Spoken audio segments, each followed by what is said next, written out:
Baltimore, September 2025. 30 years have passed since the night America stopped to witness something that seemed impossible. The night Cal Ripken Jr. broke Lou Gehrig's 2,131 consecutive games record and became an immortal symbol of resilience. Camden Yards is ablaze with orange lights tonight, the cheers crashing like waves. On the Jumbotron, images of the young man from 1995 appear, the glove raised high, the restrained smile, the lap around the field amid tears from tens of thousands of fans. 21 seasons, 2 MVP titles, 19 All-Star selections, over 3,000 hits, and a World Series championship in 1983. The numbers that etched his name into the heart of America. Bound to one team for life, he became the face of Baltimore, a symbol of this nation's simplest values: hard work, keeping promises, and always showing up. No scandals, no lavish lifestyle, just the bat, the glove, and an unrelenting work ethic. They say if America ever had a true hero, it was Cal Ripken Jr. But in the shadows behind the stands, where the cheers fade away, the man stands still, hand lightly gripping the steel railing, his back trembling from chronic lower back pain. Old surgical scars throb like whispers from time. He lost his father, the one who taught him that going to work is a duty, not a choice, lost his marriage, witnessed his mother kidnapped, and fought prostate cancer himself. His body is worn, but his eyes still shine. The eulogy echoes through the speakers. The man who showed up for 2,632 straight days, and now must learn to face the days he can't get up. Ripken smiles faintly, looking up at the fireworks exploding over the Maryland sky. He whispers, "I'm still here, Dad." In that moment, time seems to stop. The legend still stands there quietly, carrying on his shoulders the glory of a nation and wounds only he understands. Baltimore, the 1960s, when the city was still shrouded in factory smoke and the smell of burning iron. A blond boy sat in the backyard, hugging an old baseball. Cal Ripken Jr. was only 8 years old then, and the only thing he feared more than a fastball was his father's silent gaze.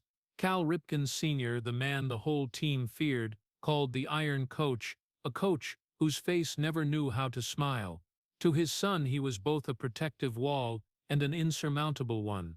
In the Ripken home, love wasn't spoken in words, but in 5 a.m. wake-ups, in evenings of throwing 100 more pitches even in snowstorms. While other kids got hugs, Cal was only told, "You can do better." Each sentence was like a cold period etched deep into memory. One time in the Maryland winter, snow blanketing the backyard, little Cal went out, gloves soaked, fingers stiff, but still practicing throws until his breath turned to smoke. His father stood on the porch corner, arms crossed over his chest, saying nothing, just a very slight nod before turning away. The boy stood frozen, imagining that nod was a reward, but the smile never came. That night, when his mother tucked him in, Cal whispered, "I did what Dad said." She just gently stroked his hair. "Your father doesn't say it, but he's proud." He remembered that sentence for life, because it was the only time anyone mentioned the word proud in that house. As he grew older,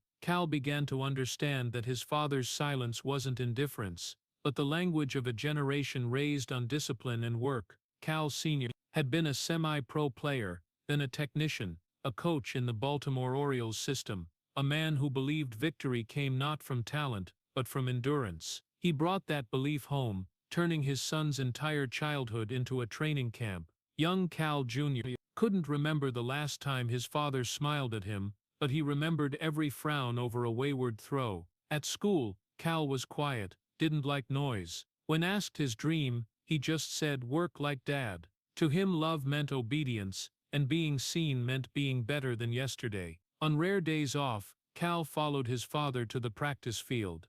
Mr. Ripken Sr. didn't hold his hand, just handed him a bat and said, "If you want to be here, work."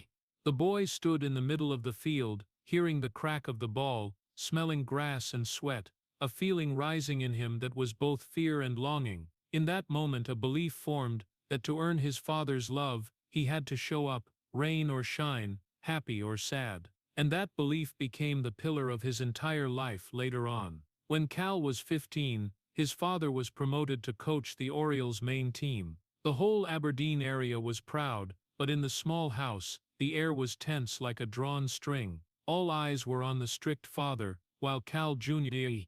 quietly washed dishes after dinner. When Mr. Sr. left the table, Cal turned to his brother Billy and whispered, "If one day Dad calls my name on the field, that'll be the day I'm loved."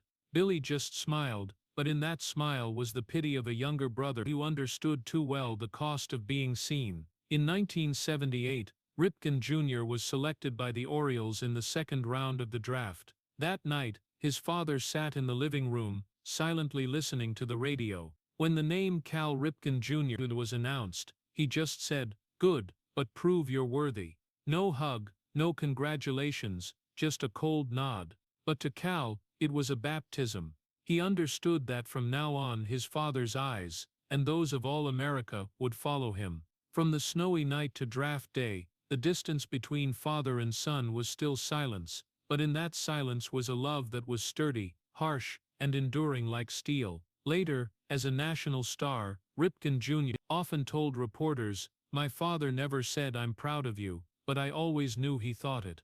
The sentence sounded ordinary, but it was the confession of a child who had lived his whole childhood to earn a look of recognition. That wound never healed. It became the drive pushing him to the field for 2,632 straight days, without allowing himself to stop. Because deep down, the boy from back then still feared his father's silence. The silence that taught him love is sometimes only given to those strong enough to endure it. And that very fear turned the fragile boy into America's Iron Man, the one who never missed a day, because in his heart, his father was still standing there, watching, not praising, not smiling, just nodding ever so slightly when he showed up again.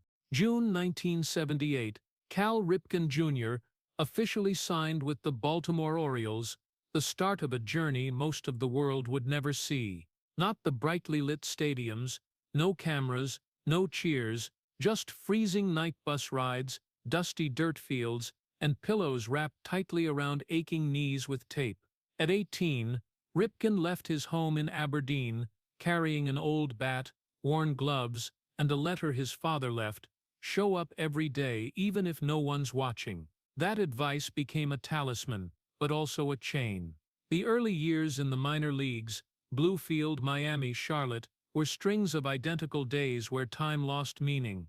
Morning practice, afternoon games, night bus rides, sleeping in the smell of engine oil and sweat. Teammates quit one by one, going home or changing careers, but he stayed, believing tomorrow, they might call me up.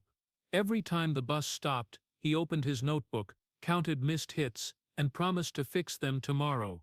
But tomorrow came and went, leaving long nights in cramped motels, where he sat writing letters to his father that he never sent. "I'm still showing up, Dad. I haven't missed a day." After writing, he folded them, stuffed them in his pocket, as if sending them to himself, to remind himself he still existed. On rainy nights, neon lights from outside flickering on the wall, Ripken sat hugging his knees, looking at his soaked glove, wondering if anyone in Baltimore remembered him. In the minor league world, no one was a star. The whole team lived on meager stipends, eating cold sandwiches, washing uniforms themselves. Injuries weren't treated, just taped up to play the next day. But he still showed up, because his greatest fear wasn't failure, it was disappearing. One evening in Charlotte, when teammates went out to eat, Ripken stayed on the field. He practiced throws in the dark, just hearing the ball hit the glove. The coach walked by, shaking his head. "Kid, nobody's watching," he replied, voice hoarse. "I know, but someone will know if I'm absent." The coach didn't understand, but Ripken knew his father would, because in every throw he saw the image of the man standing silently on the porch years ago, arms crossed over his chest. In 1980, Ripken moved up to the Rochester Red Wings, a step closer to the major league dream. But there, the loneliness grew thicker. Small city, skin-cutting cold, and empty bleachers when rain poured. He often stood behind the net, watching spectators' cigarette smoke blend into the fog. "When will they know me?" The question repeated, like a heartbeat. Sometimes, mid-game he looked around, saw teammates playing half-heartedly, and in that second, He understood that if he didn't believe in himself, no one would. Every night, Ripken taped his knees again, gritting his teeth in pain, then put on his uniform, continuing the endless cycle. In one unsent letter, he wrote, "Dad, I'm starting to understand that your silence was your way of testing how long I could endure." But that silence gradually became a voice in his head, the voice urging him to get up even in pouring rain, even with back pain, even with bleeding hands. He became cold, quiet, no longer smiling at anyone. Teammates called him robot, but that harsh discipline was what caught the coach's eye. One July day, an Orioles assistant came to watch a game. Ripken hit a deep homer to center, then played 4 more innings with a split finger. After the game, the assistant asked, "Why not rest?" He just said, "I wasn't taught to rest." That answer, unintentional, was the manifesto for his entire life. At the end of the 1981 season, the call from Baltimore came. Ripken sat on his dorm bed, hearing the manager say, "You're called up to the big team. Get ready." He was silent for a few seconds, thinking he misheard. No shouting, no crying, just looking up at the ceiling, where for years he'd imagined the lights of the main stadium. Before leaving, he gathered the unsent letters, threw them in the trash, then stopped. He took one, folded it carefully, put it in his wallet. The letter had just one line, "I've shown up, Dad." In that moment, the young man understood he'd survived the longest winter of his life, not by magic, but by the habit of those not allowed to quit. Behind the night buses and dusty fields, behind every throw, was a boy still trying to be seen by his father. And when the first major league sunlight shone down, Ripken didn't smile. He just gripped his glove tightly, whispering, "Tomorrow I'll show up again."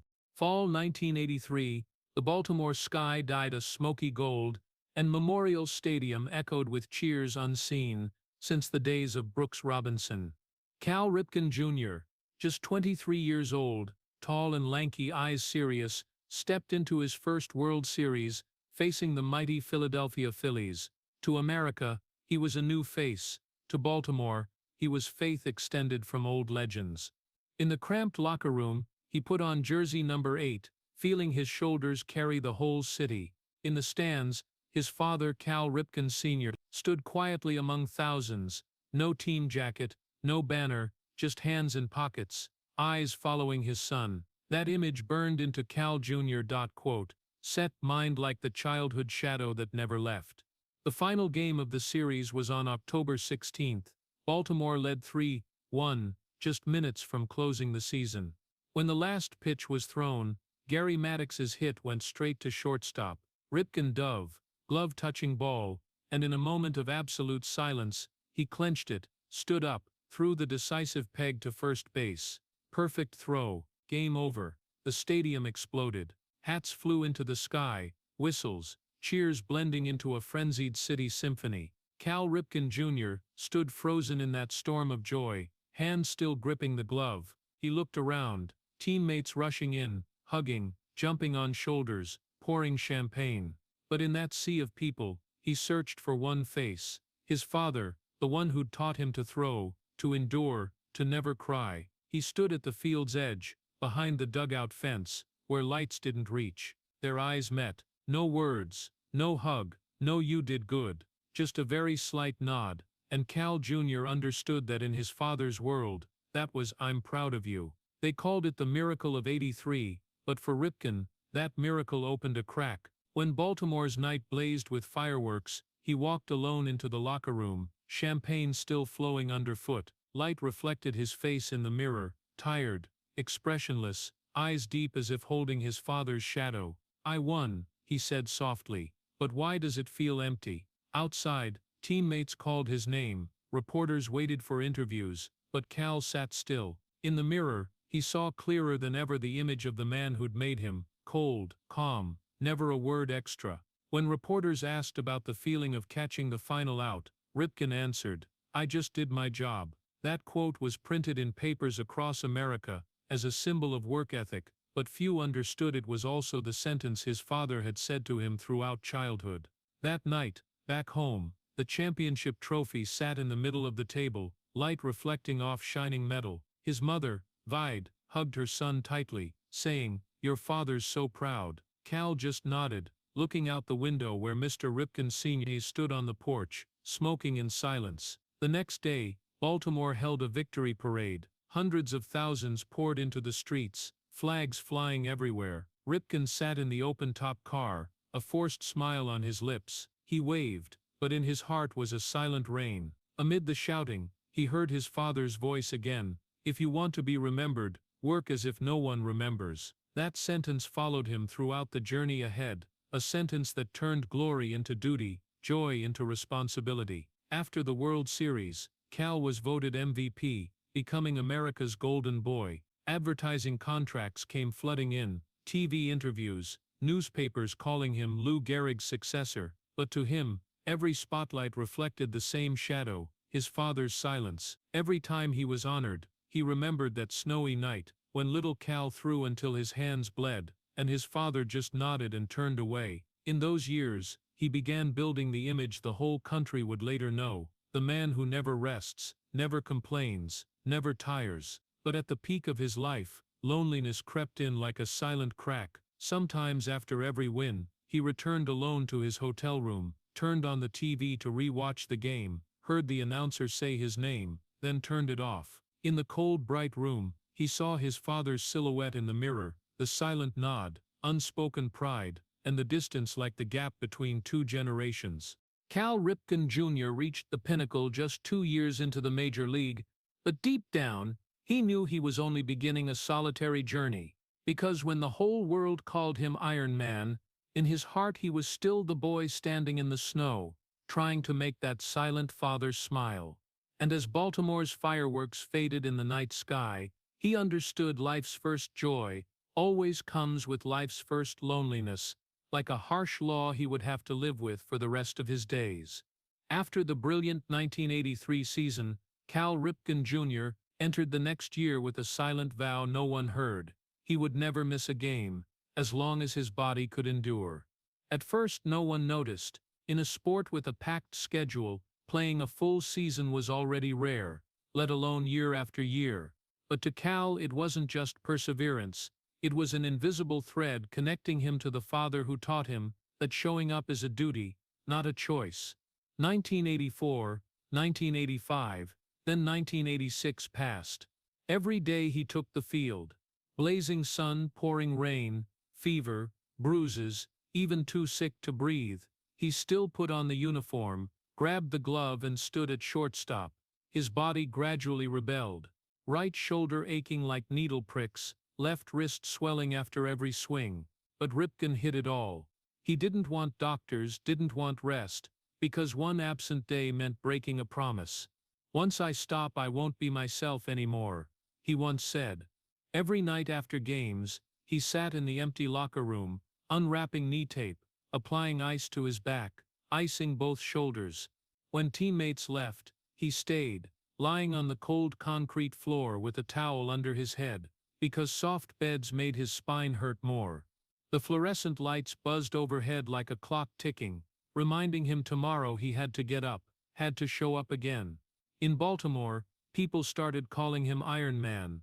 Newspapers praised, TV did features, but no one saw him each morning slowly stretching his spine like an old man, or evenings limping up stadium stairs with labored breath.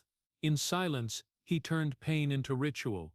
Every swing was a prayer, every ball contact an answer from faith. His entire career gradually resembled a hymn to labor, each note written in blood, sweat and discipline. Occasionally, the coach asked, "You sure you want to keep going, Cal? One day off wouldn't hurt." He just smiled, a dry smile. "A day off makes me feel guilty." To him rest was betraying the very values his father and America believed in. That effort doesn't need to be seen, only done. He didn't tell anyone, but his father's voice always echoed in his head. "If you want to be remembered, work as if no one's watching." In 1987, sliding into a base, Ripken twisted his back. The doctor said his L4 vertebra had slipped slightly, needed at least a few weeks off. He just nodded, thanked him, then took the field the next day. The first swing brought him to his knees, sweat pouring like a shower, but he finished the game. Afterward he told his closest teammate, Pain isn't as scary as someone replacing me. That night he went home, spread an old mat in the living room, lay on his back, placed an ice pack on his lower back. His mother visited, saw her son sleeping on the floor, tears fell. Son, no one's forcing you to suffer like this. Cal opened his eyes, smiled faintly. I'm just doing my job, Mom. Every day of Ripken's was a harsh loop.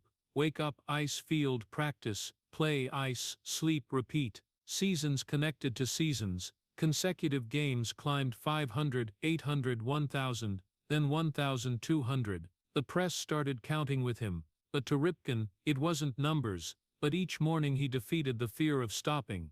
If I stop, I'll vanish, he confessed in a rare interview. And indeed, every time he stood on the field, sunlight on his uniform, he felt he existed, not as a star, but as an ordinary worker finishing his shift. Teammates said Ripken had a strange habit. After every game, he picked up a handful of dirt from the shortstop area and put it in his pocket. When asked, he just said, "To remember I was here." At home he kept those dirt bags in a wooden box. It was the collection of a man who understood greatness doesn't come from the longest homers, but from never missing a day. But the cost grew larger. By 1991, his back often spasmed, left knee swollen like a ball. Doctors suggested steroid injections for inflammation. He refused. I don't want to win with drugs. I want to win by showing up. In a mid-season game, a bad hop hit his hand, bone slightly cracked. He hid the injury, wrapped it tight, kept hitting. Ball contacts became searing, every throw a stab, and every night when lights went out, he lay on the floor again, listening to his heartbeat, slow, heavy, steady like footsteps on a road with no end. Fans saw the Iron Man, but no one knew behind that uniform was a cracked body. He didn't talk about pain, afraid that if he did, it would become realer, bigger, would defeat him. And in silence, pain became part of his being. Years later, when asked why not take one day off, Ripken just said, "Because that day might be the only day a kid comes to the stadium to see me. If I'm absent, I'll disappoint him." That answer silenced all of America. People understood that behind the seemingly insane streak was a gentle heart of someone who believed every day is a promise to keep. Then the streak stretched to 1,500, 1,800, 2,000. Every step was closer to legend, but also closer to collapse. The press wrote that Cal Ripken Jr. was the man who can't fall, but only he knew each morning, bending to tie his shoes, his back felt like a knife twisting. He gritted his teeth, no complaints, because his greatest fear was still his father's imagined gaze, silent but judgmental. One night after game 2,100, Ripken came home late, empty room, dim light. He stood before the mirror, uniform soaked, hair messy, eyes bloodshot. In the mirror, he saw not just himself, but his father's image from years ago, standing on the porch, no smile, no words. He touched the glass, whispered, "I've shown up, Dad." Outside wind whistled through the window frame like time's sigh, and from that night the man nicknamed Iron Man understood clearer than ever. The streak was no longer an achievement, but a chain. A sacred vow turned into a burden. He would still continue, because he couldn't do otherwise, but in every throw, every sleep on the cold floor, Cal Ripken Jr. knew the legend America was honoring was the torture he willingly accepted. In 1994, America fell into an empty summer. The clapping in ballparks went silent, stands left with empty seats, grass overgrown because no one tended it. Major League Baseball was on strike, the first time in nearly a century. As players fought for rights, owners locked stadium doors, fans turned away, TV cut broadcasts. The whole country suddenly lost a sacred summer ritual. Baltimore was silent too, only wind blowing through streets around Camden Yards. But one man still came to the stadium every day, Cal Ripken Jr. He had no cameras, no coaches, no audience, just him and the empty seats. In that stopped world, he still stood at shortstop, still swung the bat, still heard the ball hit the glove like the steady heartbeat of someone refusing to skip a shift. Every morning, he unlocked the stadium gate himself, stepping through the iron fence. On the dugout bench, a thin layer of dust covered everything. He picked up an old ball, Tossed it up, caught it, steady, precise, no one to witness. An old security guard later recalled, I'd come to check, and there he was. No one ordered him, no one paid him. He just didn't know where else to go. Sometimes Ripken turned on an old radio, listening to news of meetings between the league and owners. The announcer's dry voice, no sign the season will return. He shut it off, kept throwing. The pop echoed in the empty space like a repeated vow, even if everyone stops, I still show up. The outside world began to mock. Newspapers wrote that baseball was dead, that America's faith was broken. But Ripken paid no attention.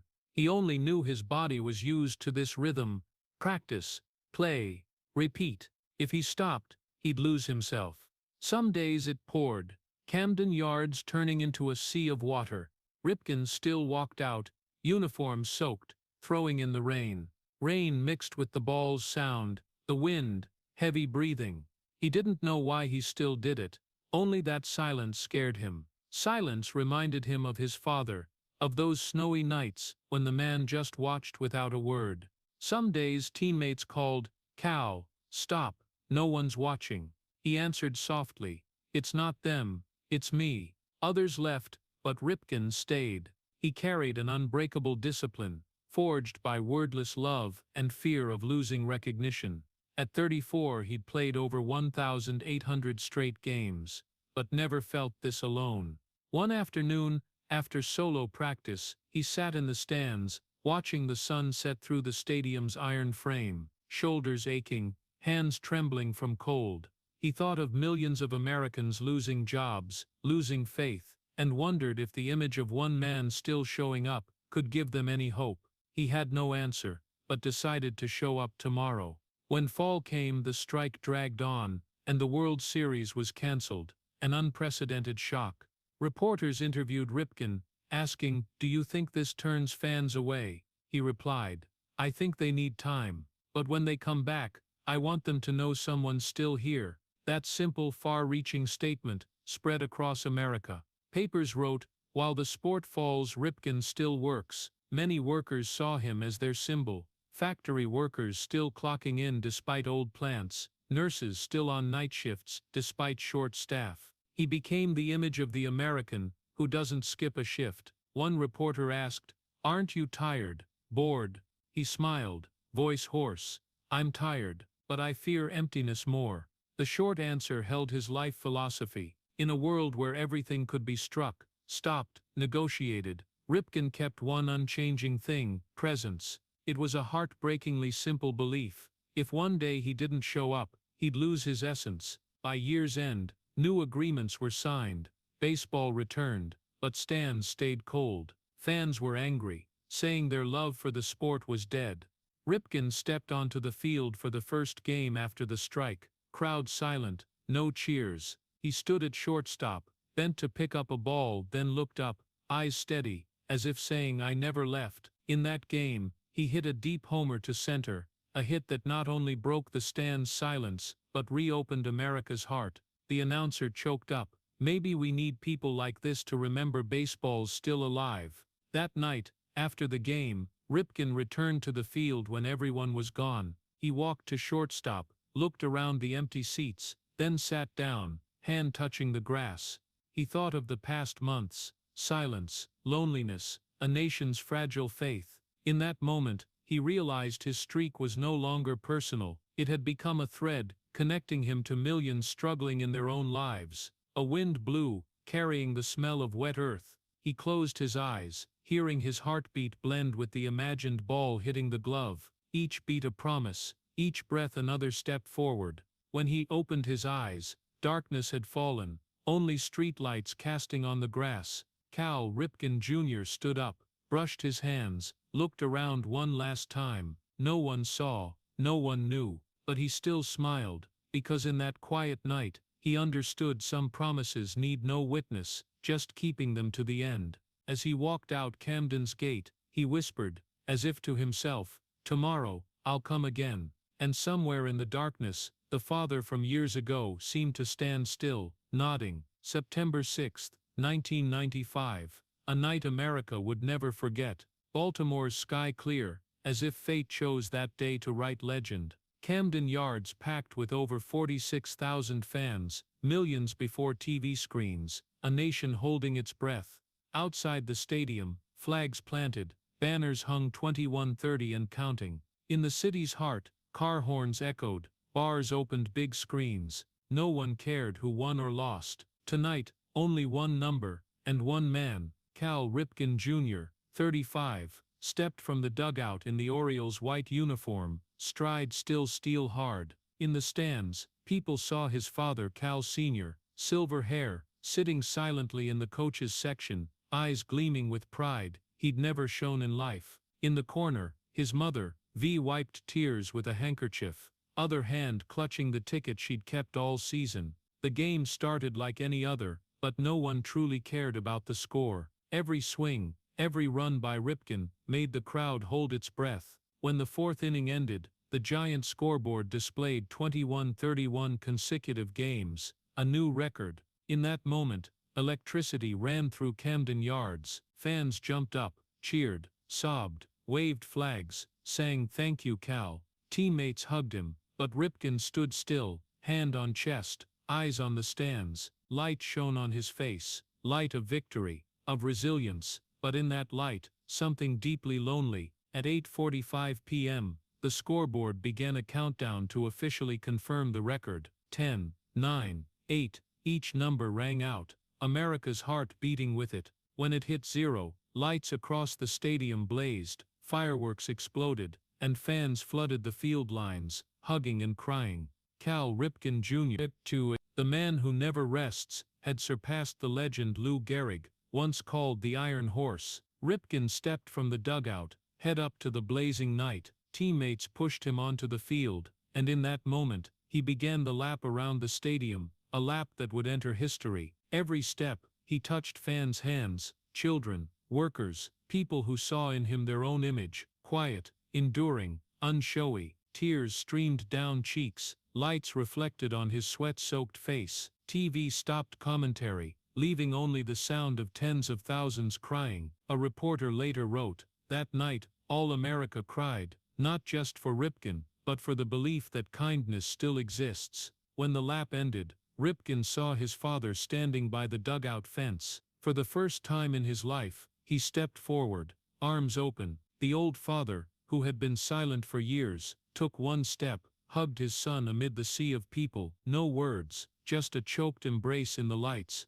That photo ran on every paper's front page the next morning. 2 generations of Ripkens, symbols of baseball and working America. But to Cal, in that hug was not just joy, but emptiness. Because when his father gripped his shoulders, he realized, for the first time, he had nothing left to prove. After the ceremony, after fireworks faded, he returned to the locker room. Empty room, champagne smell lingering. Jersey number 8, hung on the hook, swaying in the AC breeze. Ripken sat, unwrapped wrist tape, looked at hands trembling from fatigue. Noise from outside still echoed, but inside, only breathing. After the peak, where do we go? He asked himself. No answer. That night, he didn't go home right away. He sat in the stadium after all left, lights dimming, only a few security shadows. In the stands, his father still there, not leaving. Cal looked up, eyes met, silent, but profound.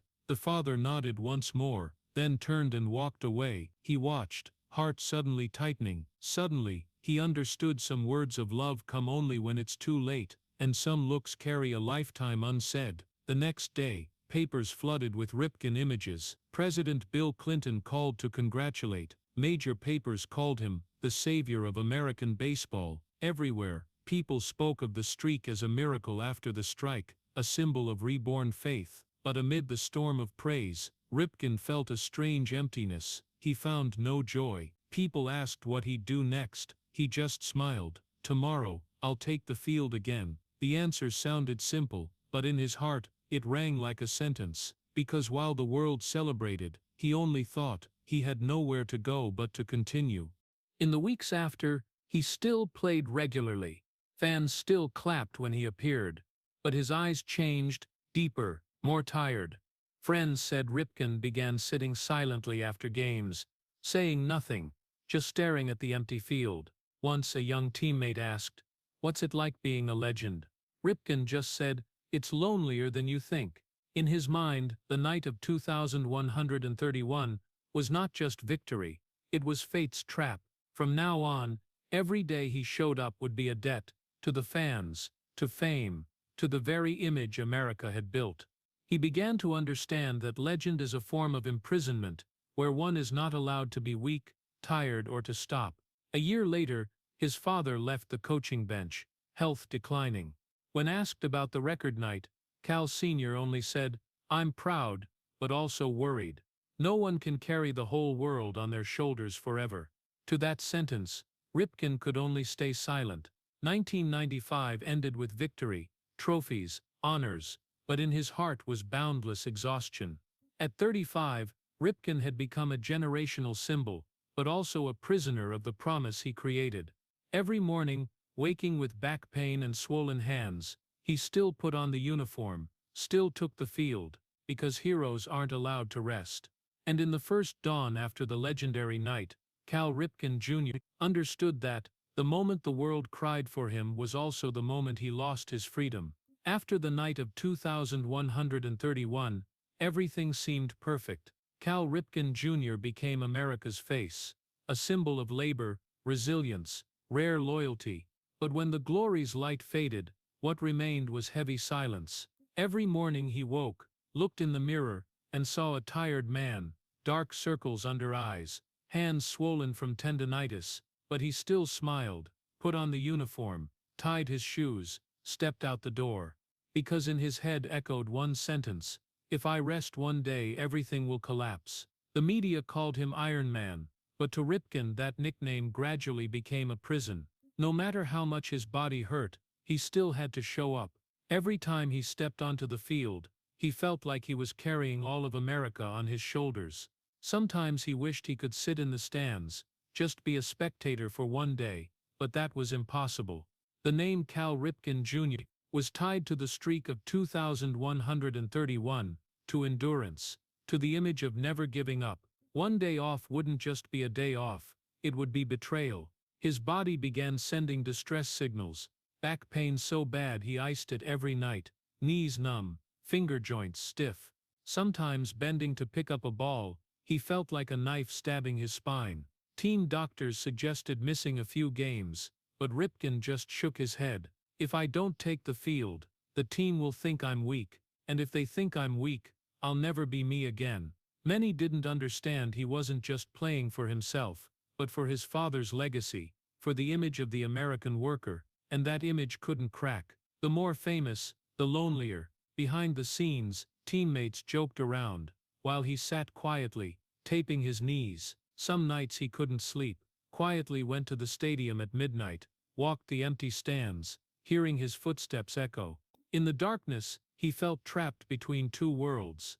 One side the hero, the other a man gradually exhausting himself. He knew, just admitting fatigue, people would see him differently. They'd see a Cal Ripken Jr. no longer invincible, and that to him was scarier than the pain. Once in the 1996 season, his back re-injured. Before the game, the doctor said bluntly, "If you play today, you might miss the whole season." He nodded, then took the field. After the second inning, sweat-soaked back pain so bad, he couldn't bend to pick up the ball. He slammed his glove into his thigh, but still stood up. People saw a strong symbol, but no one saw him hobble home on crutches, or sleep on the floor, because he couldn't lie in bed. "I'm not afraid of pain," he wrote in his personal journal. "I'm only afraid of disappearing." All America revered him like a saint. Posters everywhere, Cal Ripken Jr., the man who never missed a day. But in his heart, that slogan was like a life sentence, because it didn't allow rest, mistakes, weakness. Even when his mother was mildly ill, he only dared visit the hospital after the game, in his dusty uniform. When his wife, Kelly, said their daughter asked why is Dad never home, he was silent. How to explain to a child that her father was trapped in his own symbol? One summer evening in 1997, Ripken stood alone in the locker room, looking through the window at lights illuminating the grass. He wondered if tomorrow he vanished, would anyone notice, or would they just say the Iron Man finally broke? That question weighed on his heart. He knew the streak wasn't just numbers, it was millions' faith, the thread between him and his father, between him and America's memory. And so, he couldn't stop. Day after day, 2,132, 2,200, every game a negotiation between will and body. Sometimes he limped, but still smiled on the field. Press asked, "How long will you continue?" He answered, "Until my body no longer obeys me." That wasn't a joke, but the truth. A teammate said, "I once saw him in the gym, icing his back while tying shoes, sweat wetting his hair, mouth whispering one more day." And that day stretched into years, years into legend. But glory always has a price. The farther he went, the more out of place he felt. No one dared tell him the truth anymore. No one asked, "Are you okay?" They only asked, "When will the streak end?"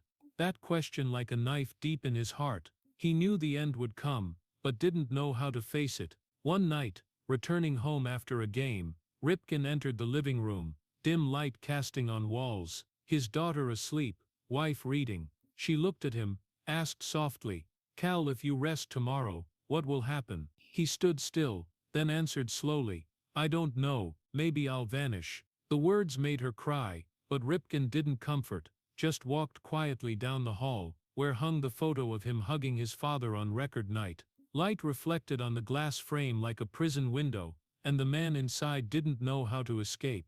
Cal Ripken Jr. had reached the pinnacle, but the price of perfection was absolute loneliness. Every passing day, he lived between two worlds, outside the immortal Iron Man idol, inside a man gradually draining. And in every applause, he only heard one echo, the ticking of the prison he built himself. Fall 1998. Over Camden Yard's sky, copper-red sunset fell on deep green grass, a strangely peaceful scene, no one knowing tonight, history would stop. Cal Ripken Jr. sat alone in the locker room, jersey number 8 already hung, glove on the bench. His hands trembled slightly tying shoes, not from fear, but the feeling of someone about to abandon the habit that kept him alive for 2 decades. On the table, the old photo of him and his father on 2131 night still lay, paper corner curled. He looked at it long, then said softly, not clear to whom, or just himself, "Enough, Dad." No one on the team knew what was coming. The press still counted consecutive games, 2,632, and seemingly immortal record. Fans came as usual, with flags, banners, kids in shirts reading "Never missed a game." They believed they'd see the familiar hero step from the dugout, wave, continue the endless story. But Ripken knew, tonight had to be the stop. His body was worn, knees painful to numbness, spine slightly curved making every bend torture. Worse, in his mind he heard emptiness's voice, small but persistent, "It's time." Before the game against the New York Yankees, the old coach quietly patted his shoulder, asked, "You okay, Cal?" He just smiled. "I'm fine. Just tonight, I want to watch someone else show up." The coach thought he was joking. No one believed the man, who had stood for 16 years without rest, could voluntarily sit down.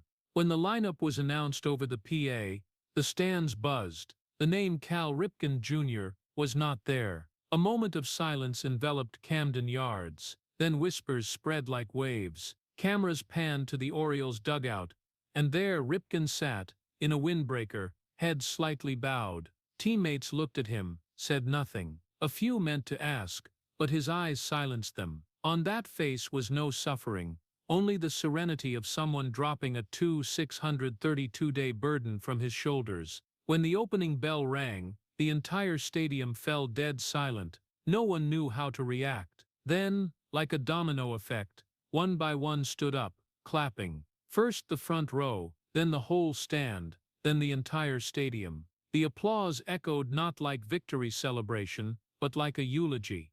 They didn't cheer, they cried. Tears rolled down men's cheeks, women's faces, children's hands who didn't understand why their hero wasn't playing. Ripken looked up, eyes wet, but lips curved in a slight smile. He stood, stepped from the dugout. Lights shone down. Tens of thousands stood at attention. He raised his hand in salute, then bowed deeply. Every second passed like a lifetime. "Thank you, Cal," echoed endlessly through the stands. To America, this was a legend's end. To Cal Ripken Jr. Enter. He stepped into Cal Ripken Jr. It was the first day he got to be human. Behind the dugout fence, people saw his mother wiping tears. His father was no longer there. He had passed 3 years earlier, but Cal knew if he were alive, he would nod, like on 2131 night. He looked up at the sunset sky and whispered, "Dad, I kept my word." A breeze passed, grass gently swayed,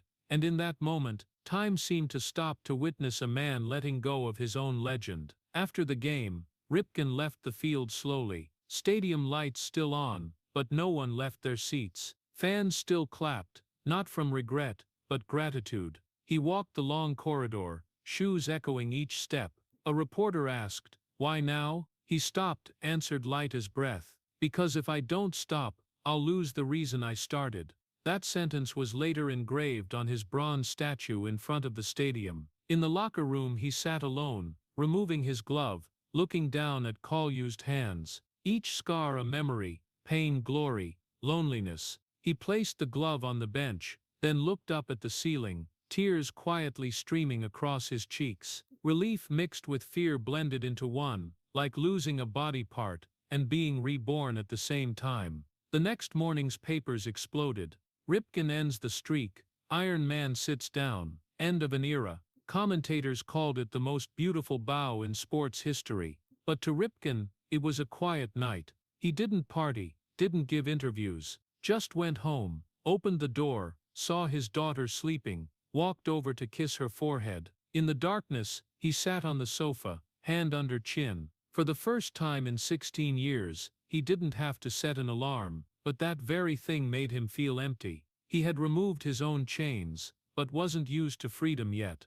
The next morning, waking up, sunlight through the curtains, birds chirping outside the window, he sat up, instinct still making him reach for the uniform, but then suddenly stopped. The room silent, no more schedule, no more crowd noise, just his own breathing. He smiled sadly. So this is what normal feels like. In that moment, he realized the hardest thing for a hero isn't fighting, it's learning to stop. That evening, as night fell over Camden Yards, Ripken returned to the stadium, alone. He stood in the middle of shortstop, where he'd stepped out thousands of times. His hand touched the grass, cold and soft. He looked around, empty stands, wind blowing, only insect sounds. "I've sat down, Dad," he said softly. "And I hope you're still proud." Somewhere in the night wind, like a faint nod, then silence. Cal Ripken Jr. did what no one dared, not just play 2,632 straight games, but dare to end it. In a world where people believe legends must never stop, he proved courage. Sometimes lies not in standing up, but in knowing when to sit down. And on that night of September 20th, 1998, when the Iron Man left the field with bare hands and a peaceful heart, America understood, not every ending is failure. Some endings are the start of a freedom only those who've lived in their own prison can understand. Spring 1999, Baltimore soaked in cold rain, wind from Chesapeake Bay blew through bare trees, carrying salt air and cigarette smoke, the smell Cal Ripken Jr. could never forget, because it was always tied to his father. Cal Ripken Sr., the man who taught him everything, from throwing a ball to enduring, had passed after a long battle with lung cancer.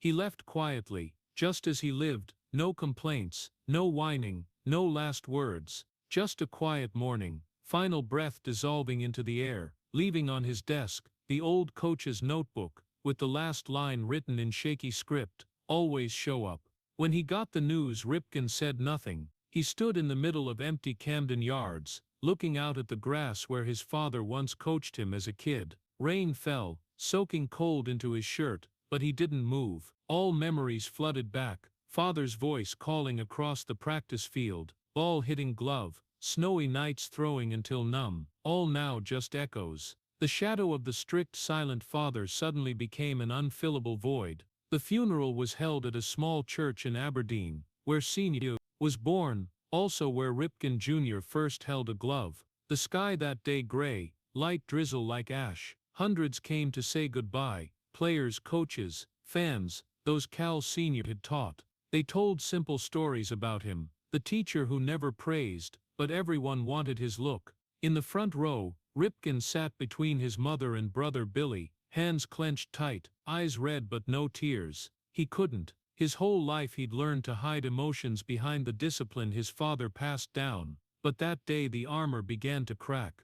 When the priest invited the family for final words, Ripken stood. The whole church fell silent. He walked to the wooden podium, placed his hand on the Orioles' flag-draped casket, breathed deep. His voice trembled slightly but clear. I showed up like you told me to. Every day I took the field, rain or shine, pain or fatigue. I did it not just for baseball, but for you. He paused, looked down, then continued, slow like heartbeats. It took me years to understand. Your silence wasn't lack of love. Your silence was to teach me real love doesn't need words. It needs action. Now you're gone. I finally get why you never said proud, because you let me find it myself every time I stood up. A sob escaped from the back row, then others cried. Ripken bowed his head slightly, shoulders shaking. Dad, he said, I showed up, and I promise I'll keep doing it. But if I could, I want you to know I'm proud of you too,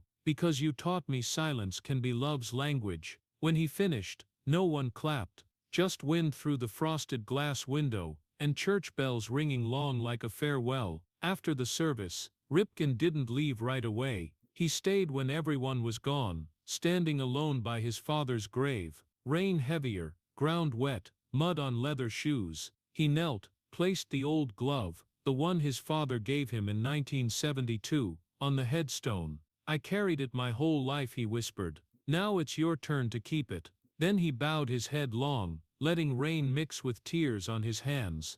That night, he drove alone back to Baltimore, long empty road, radio playing Field of Dreams theme. As the car passed Camden Yards, he stopped. The whole stadium dark, but he walked through security gate. Inside, under dim lights, he stood in the middle of shortstop, the position he and his father practiced for years, and picked up a handful of dirt. He clenched it in his hand, said softly, I'll always show up, but this time not to prove, but to remember you. In the months after, people saw Ripken quieter. He spoke less, smiled less, but his eyes softer, no longer tense as before. I think my father finally taught me what he never said his whole life. Ripken shared with an ESPN reporter that sometimes rest isn't weakness. Sometimes, it's how you hold on to what you love. Still, his father's passing left a deep, unhealing wound. Ripken started coming to the stadium earlier than usual, as if afraid arriving late would disappoint his father. He still sat in the same old dugout seat, sometimes looking up at the stands, imagining the familiar figure, arms crossed, standing silent. Every time I look up, I still see him there, he said in a small interview, not as a coach, but as someone watching to see if I keep my promise. That June the Orioles held a tribute night for Cal Sr. Thousands stood when his name was called. Ripken threw the ceremonial first pitch, slow, steady, and accurate. When the ball hit the catcher's glove, he looked up at the sky and smiled. That throw was for Dad, he said softly.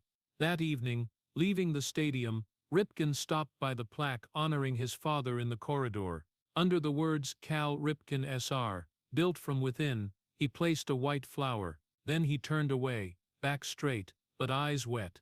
The man who never cried on the field now understood some games can't be won and don't need to be. Cal Sr. Quote, seeing death didn't just close a chapter in baseball history, but ended the Ripken family's strict chain, one that started with discipline and ended with forgiveness. From then on, Cal Jr. no longer played to prove strength, but to prove he'd learned his father's greatest gift, kindness and silence. And perhaps, if someone passed quiet Camden Yards that night, they'd hear the faint sound of a ball hitting a glove somewhere in the wind. Maybe an echo, maybe memory, or just father and son still practicing, as they had for a lifetime. 2001, Cal Ripken Jr. Quote, seen final game, in an Orioles uniform. Camden Yards packed, sea of people standing and clapping, as he stepped onto the field, hair streaked gray, back slightly bent, steps slower, but eyes still bright as the beginning. They cheered like farewelling a retiring king, and Ripken, with a gentle smile, only bowed deeply. He knew this was the last time he'd hear that applause, the sound that sustained him over 20 years, but also the one he feared most, because he understood, when the applause stopped, only silence would remain. After the game, Ripken walked the field one last time. He looked at every spot, the shortstop mound where he'd rolled in back pain, but still caught the ball, the stands where his father once sat silent, the locker room where he'd slept on the floor to ice. Every step like stepping on memories, like saying goodbye to pieces of life. When the last light went out, he stood in the middle of the field, looked up at the sky. "Dad, I've done my part." No answer, just wind brushing his shoulder, cold like time's hand gently patting. But when the spotlight faded, silence came faster than he thought. Mornings without uniforms, without schedules, without reason to go to the field. Ripken woke early, but didn't know where to go. He walked the house hallway, listening to the clock tick, the fridge hum, birds outside, all strange. His body ached, like demanding back every throw, every sleepless night, every year squeezed dry. No more adrenaline, just his back groaning every time he bent. He sat for hours in the living room, looking at the old glove on the shelf, as if it could talk.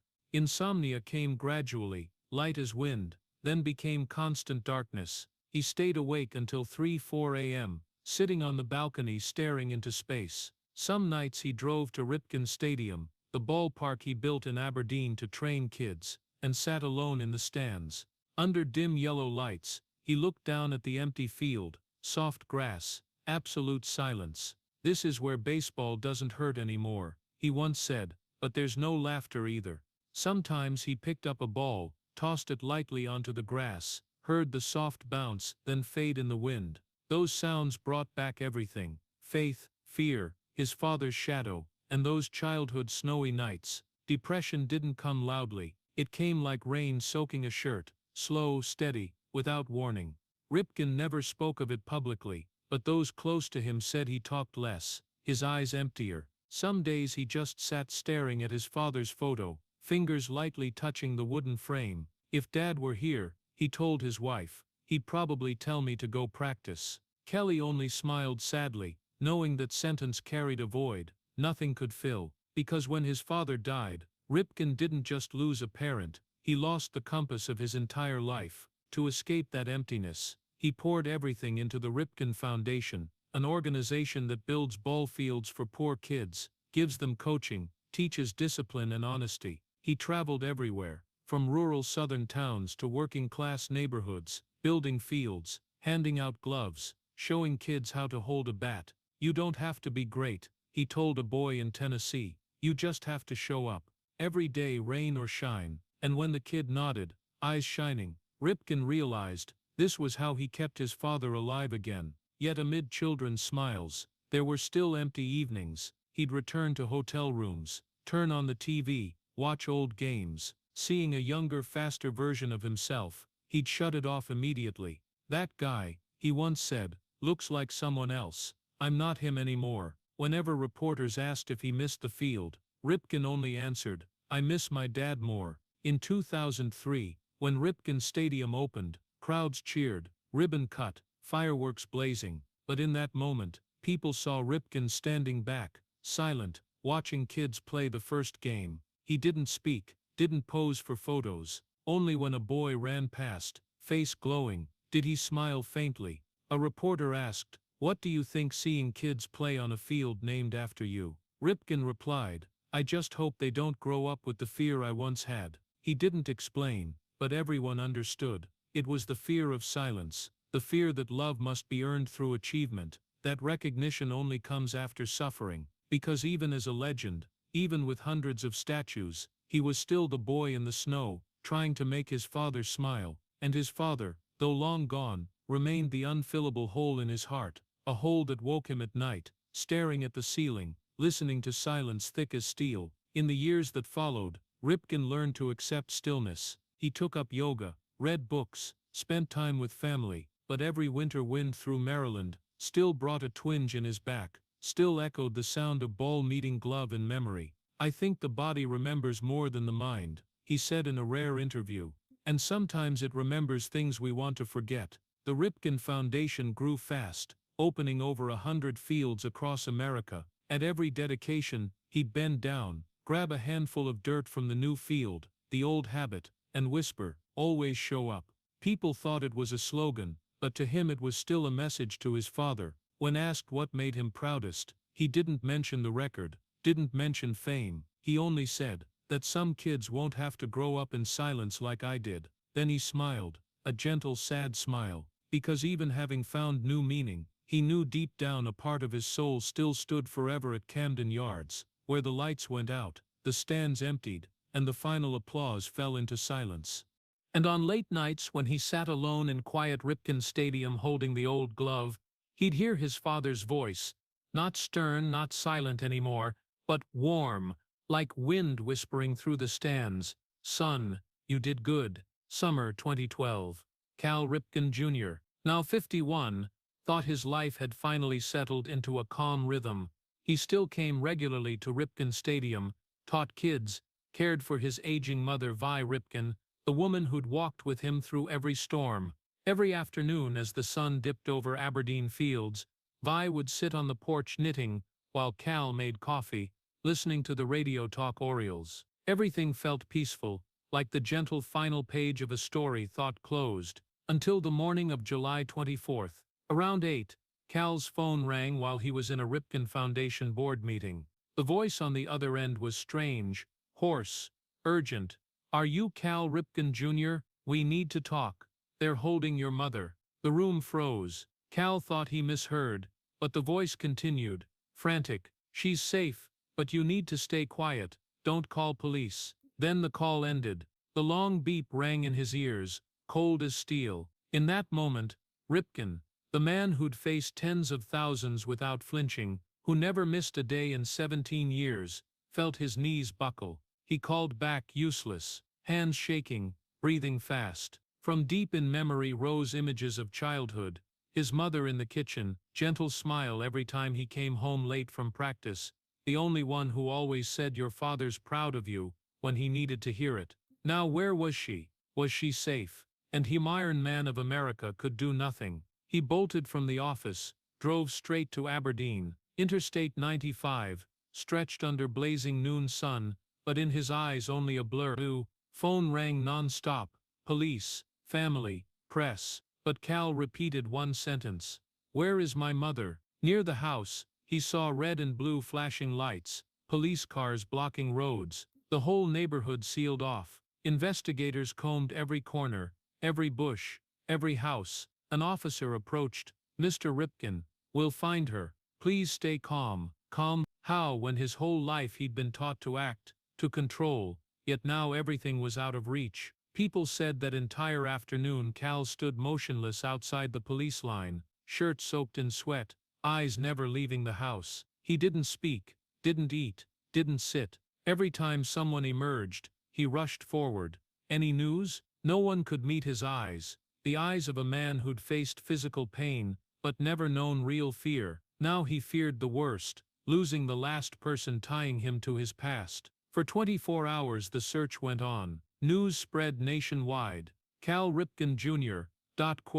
S mother kidnapped. TV showed the small house, broken iron gate, police with flashlights. Baltimore residents gathered outside the stadium, praying, and at the storm's center, Ripken still stood, unmoving. Next morning, sky still misty. An officer ran up, breathless. "We found her, she's alive." Cal froze. Where? An abandoned car over 100 miles away, near Hartford County. She was tied up, but unharmed. He didn't hear the rest, just ran to his car. When he arrived, the sight hit him. His mother, tiny in her old sweater, sitting in a police car, face pale but eyes still bright. Seeing her son, she gave a tired smile. "Cal, I'm okay. I told you, I don't go down easy." He knelt, hugged her tight, speechless. His hands shook, tears wetting her shoulder. In that moment, Ripken understood all strength, fame, legend meant nothing. No spotlight could protect the ones you love, and for the man who once believed showing up every day was enough, This was the first time he felt powerless before fate. The kidnapper was caught days later, a stranger, no clear motive. Police said Vi was overpowered at home, forced into a car, held for a day. When asked, she only said, "I wasn't scared, I just worried about my son worrying." That sentence silenced Ripken. After everything, that woman still had steel stronger than anything he'd ever had. But after the incident, Ripken changed. He appeared less in public, spoke less about baseball. When reporters asked, he only said, "Sometimes strength isn't enough." I learned that. Friends said many nights after, he'd drive to his mother's house, just to sit outside watching the lights on. No knocking, no calling, just to know she was safe. Vi lived a few more years, and they often watched old tapes together. Young Cal, him and his father on the field. One evening she said, "Cal, you know your father never said proud, because he thought if he did you'd stop.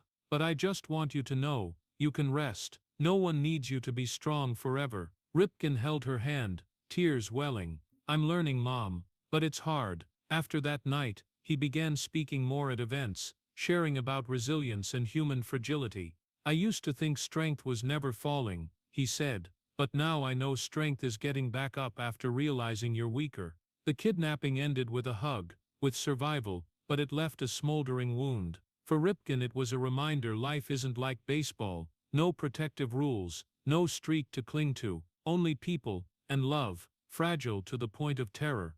And from that day on, every time he passed his mother's gate, he'd stop the car, look long, as if afraid another morning would bring the call, "They're holding your mother."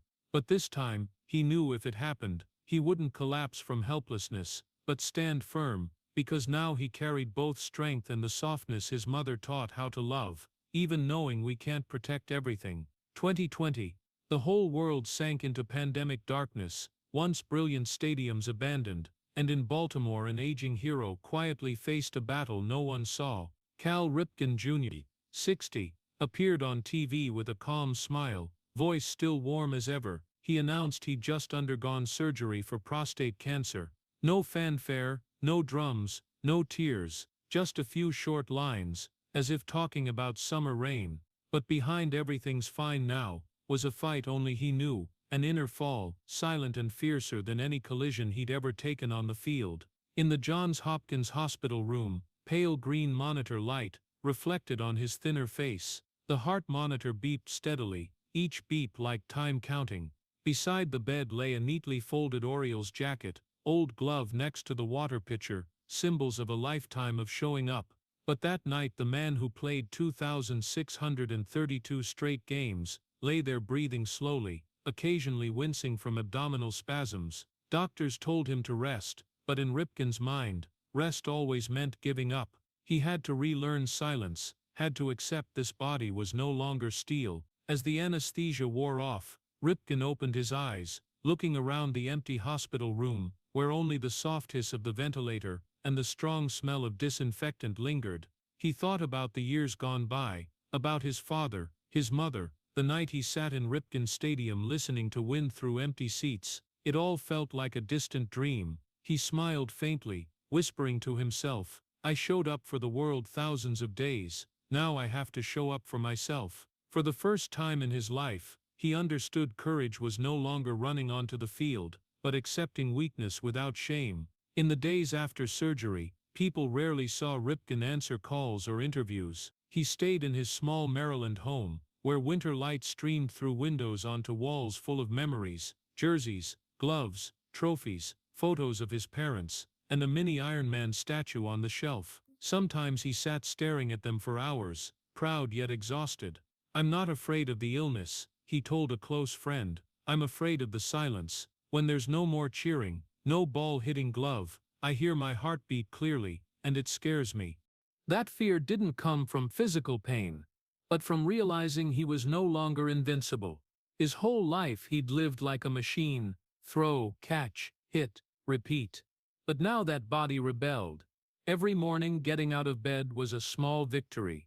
Doctors ordered light walks. He did them, but each step reminded him the Iron Man had become human. "I used to think I could control everything," he wrote in his journal, "but illness doesn't care who you are. it just comes and demands honesty.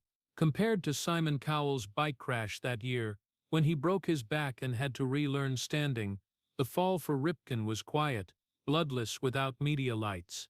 But it was deeper, more silent, like a crack from within.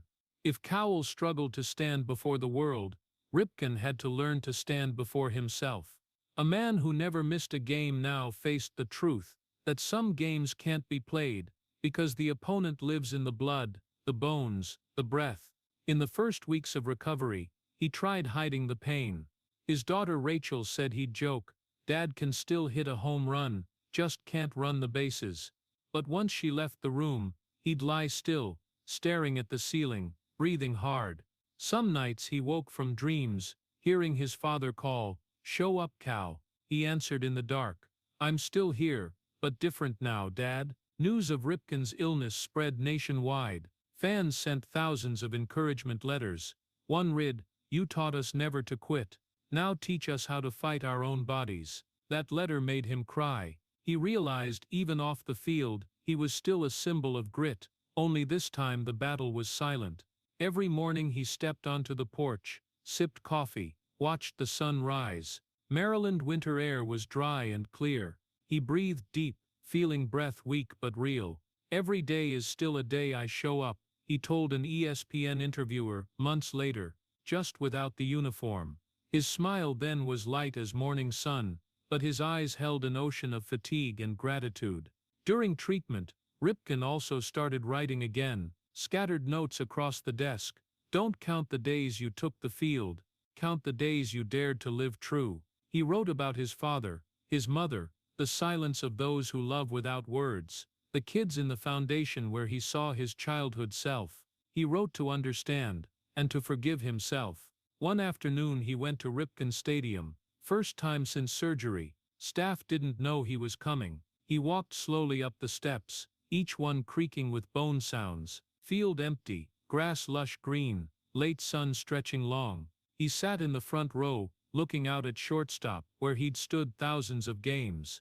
"You're still there," he said softly, "and I'm learning to come back." He laughed, voice hoarse, then tossed a ball lightly onto the field. A weak but accurate throw landing right where it used to. That night Ripken wrote in his journal, "I lived the life of a man who wouldn't let himself stop, but maybe rest is also a way to show up for the weak part inside." The handwriting scrawled but true. The surgery succeeded. Cancer caught early, no spread, but inside him something changed forever. He understood youth and will can't beat time. Like Cowell said after his back crash, "I thought I controlled life until it threw me down." Ripken now understood too. Only difference, he didn't fall outside, he fell inside, where no one saw. Late that year, asked what he'd say to fans if this were life's final season, Ripken answered slowly, "I'd say thank you for letting me show up, not for the record, but for every day I still wake, breathe and love.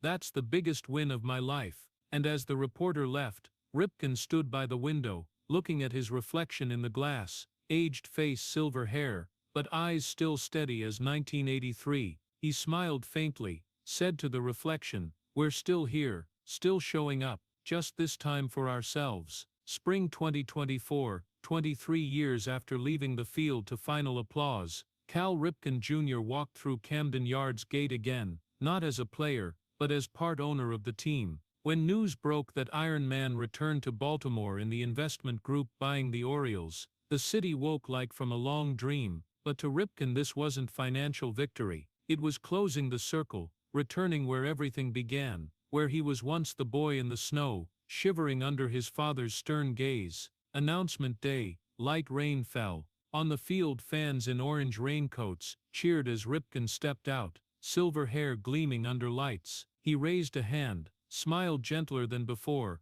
eyes deep but peaceful. "Today I'm not back to take control," he said slowly into the mic. "I just want to make sure this place stays home for those who dare show up, rain or shine." The stands erupted. That simple sentence rang like a promise, linking 40 years of one life, from the child afraid of silence, to the man who learned to speak with kindness. In the months after, Ripken didn't sit in fancy offices. He spent most time wandering the stadium, talking to maintenance staff, young coaches, and especially the kids in the expanded Ripken Youth Academy at Camden. He'd often sit in the dugout, kids crowding around, asking questions, laughing. A brown-skinned boy asked, "Were you ever scared, Mr. Cal?" He looked out at the wet field, rain still drizzling, then smiled. "Yeah, I was scared of my dad, scared of silence, scared of failing, but I learned fear isn't shameful, it's only a shame if it keeps you from showing up." Sometimes people saw him walking the field in the rain, no umbrella, shirt soaked, shoes muddy, but face relaxed.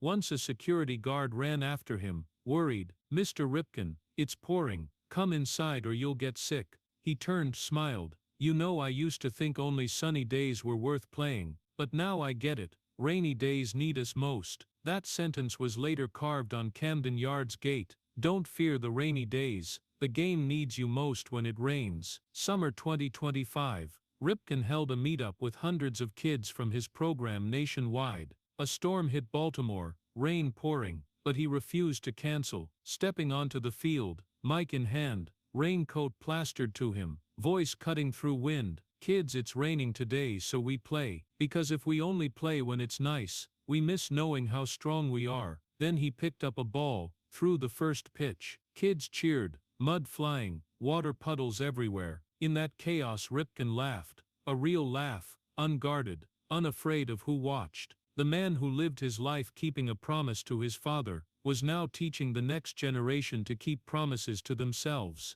That night, stands empty, he sat alone again, watching puddles reflect golden lights. Rain pattered, wind rushed through seats, reminding him of every day gone by, childhood snowy nights, final throw of 1983, blazing 2131 night, father's funeral, mother's kidnapping call, cold 2020 hospital room, all like intersecting circles closing in the simple sound of rain. He whispered, "I showed up, Dad, and now I teach them the same." A few reporters asked for interviews, wanting to know how it felt, controlling the team he once saved America's spirit with. He answered softly, "I'm not controlling anything, I just want to keep these lights on for one more lifetime." The simple reply held understanding it took a lifetime to reach, because Ripken understood glory isn't in being remembered, but in passing it on, in the moment someone else is lit by the flame you once carried. October 2025. The Orioles made the playoffs for the first time under new ownership. The city exploded. Ripken stood on the field for opening ceremony, raincoat over shoulders, watching tens of thousands cheer. When the PA boomed, "Please welcome back the heart of Baltimore, Cal Ripken Jr." He walked to center field, hat in hand, eyes misty. He didn't raise a fist, didn't wave like old times. He just turned to the stands, bowed deep, and whispered, "Thank you for letting me come back, not as a hero but as a father." As the music played, cameras caught a moment. A boy in jersey number 8 ran to hug him. Ripken bent down to hug back. The image spread across social media, captioned simply, "The boy became the father." The hero of old, who once carried the weight of perfection on his shoulders, now stood in the rain, arms open embracing the future, lightly, without pressure, without debt. That night, when the stands went dark, he didn't leave right away. He walked along the empty seats, stopping at the section where his father sat in 1995. Rain still fell, lights reflecting in faint streaks. He pulled a ball from his pocket, wrote on it with a marker, "For Dad, the game never ends," then placed the ball on the seat and walked away. At the exit gate, he looked back one last time, seeing the stadium lights cast onto the clouds like an old halo, the glow that once burned his youth, now just gentle warmth. Cal Ripken Jr. at 65 was no longer the Iron Man. He was a father, a teacher, a keeper of the flame.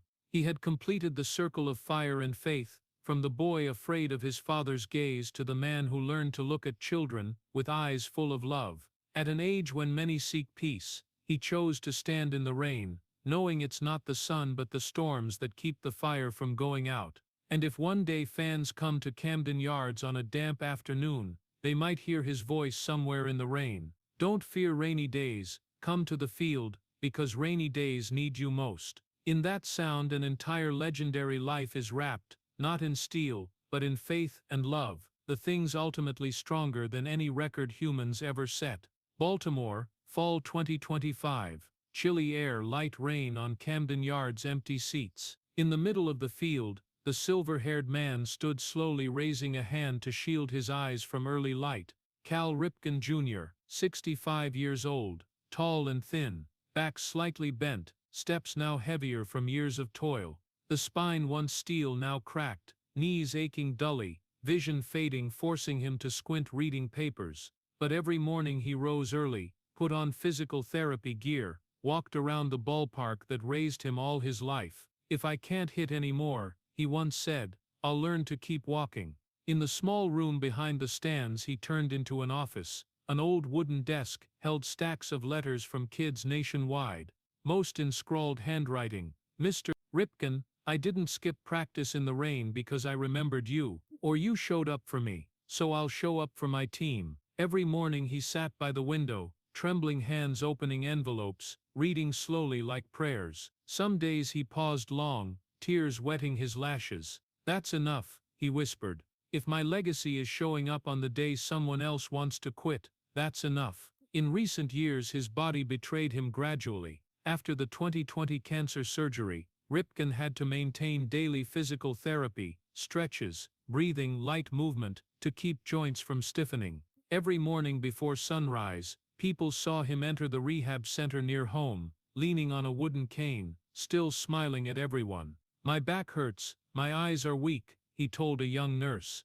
"but at least I can still get here. And that's a kind of showing up too." She laughed, not knowing that sentence summed up his life philosophy. At 65, Ripken no longer chased peaks. He skipped big events, ads, many speeches. He chose a slow life, teaching kids, visiting his mother's grave monthly, maintaining the foundation. Sometimes he still came to Camden Yards to watch Orioles games, sitting low in the stands, hat pulled down to avoid notice. When fans recognized him and the whole section stood clapping, he just raised a hand, smile kind but shy. The old spotlight, now an old coat, warm but no longer heavy. One late afternoon a reporter interviewed him, asking the familiar, "If you could talk to the 8-year-old boy throwing in the snow, what would you say?" Ripken thought a moment, voice slow as end-of-day breath. "I'd tell the kid, don't fear silent days, because silence is where the strongest learn to hear their own heart." Then he smiled lightly, as if speaking to himself. His home now overflowed with light and family photos. Daughter Rachel often brought her 2 little ones to play, and every time Ripken sat on the floor teaching them to throw, hands shaky, but eyes bright. "No need to throw hard," he instructed, "just throw true." One day the boy asked Grandpa, "Why do they call you Iron Man?" He answered, voice a bit hoarse, "Because they haven't seen iron can rust." The family laughed, but in his look lingered a faint sadness, a gentle acceptance of someone who'd been through it all, wins, losses, and time's silence. Every evening he walked around Ripken Stadium, the smaller, quieter park where he taught poor kids. As sunset painted the grass gold, he stopped at shortstop, his familiar spot. He touched the ground, cool dampness through fingertips. "Dad," he whispered, "I still show up, but now I don't have to be strong anymore." Then he straightened, breathed deep, let wind blow over his shoulders. Despite declining health, Ripken kept a work schedule no one expected. He wrote books on sportsmanship and character. The Quiet Hero, released early 2025, became ESPN's most beloved, not for talking victory, but everyday endurance. He wrote, "I played over 2,600 straight days, but the most important were the days I sat down, the day I stopped, the day I forgave my father, the day I learned to be weak." Those simple lines made millions cry, because in a noisy society, one man still taught that true strength lies in stillness. One early summer day he returned to Camden Yards for a tribute, but this time no fireworks, no fanfare, light rain, sparse stands, mostly foundation kids. Ripken sat in the dugout, watching children run the field in number 8 jerseys. A skinny boy ran up handing him a crumpled letter. "I wrote this for you. I wanted to quit the team, but Mom said read about Mr. Ripken. Now I don't quit, I'll show up too." He bent to read, lips trembling, eyes blurring with tears. He hugged the boy, whispered, "You did what I once forgot. Remember, the reason we start isn't to be seen, but not to disappear you when night fell. He still sat alone, field empty, rain heavier, lights casting on silver hair. He looked to shortstop, where in 1995 he broke the record, then up to the stands where his father sat. His mother cried. The circle closed, he said softly. The son of the silent father has learned to speak with love. Wind blew, rain harder, but he didn't move. He just lifted his face, letting rain wash away time's dust, letting his heart beat steady, slow, but resolute. If someone asked Cal Ripken Jr. today what his legacy is, he probably wouldn't mention 2,632 games, or the 1983 World Series. He'd say, "My legacy is every time someone wants to quit, but still shows up." Then he'd smile, the smile of a man who walked from steel to heart. And so, while the outside world stays noisy, in the small room where he reads children's letters every morning, only the rustle of paper, and the steady breath of a man who found peace. No more crowd noise, no more stage lights, just the silver-haired, bent-backed man holding a letter in childish script. "Thank you, sir, for showing up." Ripken nodded faintly, pressed the letter to his chest, closed his eyes, mouth curving in a smile. Outside, rain began again, but in that small room glowed gentle light like a legend's final greeting. The quiet hero of a nation never free of unrest, yet still hopeful thanks to men like him. Perhaps Cal Ripken Jr. Quote, "As quiet as tragedy lies not in sliding vertebrae, or nights sleeping on concrete with ice packs on his back, but in a child's journey growing up under his father's silence, and a lifetime trying to earn that wordless nod. From dusty minor league fields smelling of knee braces, from the unsent letter 'I still show up, Dad' to the 1983 World Series, where he caught the final out yet got no hug, we see working America looking in the mirror. The night of 2131, the lap around Camden Yards and the late embrace with Cal Sr. made the nation cry, but even in that glorious moment he heard the hollow, 'After the peak, where do we go?' The 632-game streak thus became the legend's prison, every morning wrestling slipped discs, every night clutching ice like a prayer. The 1998 decision to sit was a rare coming-of-age rite in victory culture. Courage isn't just standing, but knowing when to stop. Then the 1999 funeral, 'I showed up like you told me,' closed the strict chain with forgiveness. The 2012 mother kidnapping taught him powerlessness and love. The 2020 cancer surgery brought the lifelong line, 'I showed up for the world thousands of days, now I show up for myself.' And returning to the Orioles as part owner, he told kids in the rain, 'Don't fear rainy days need you most.' The lesson for Americans today is simple yet profound. Show up in the gloomy shift, in the family with silences to hear. In the cold green hospital room know when to stop. When the reason fades, shift from being seen to letting others shine. If our legacy is helping someone not quit on the day they want to, that's enough. Thank you for joining us on Cal Ripken Jr. His journey. The quiet hero who taught America true strength is still showing up on the hardest days. If you believe that spirit lives in all of us, please subscribe, share this story, and see you in the next video, where we continue honoring hearts that rise in the rain.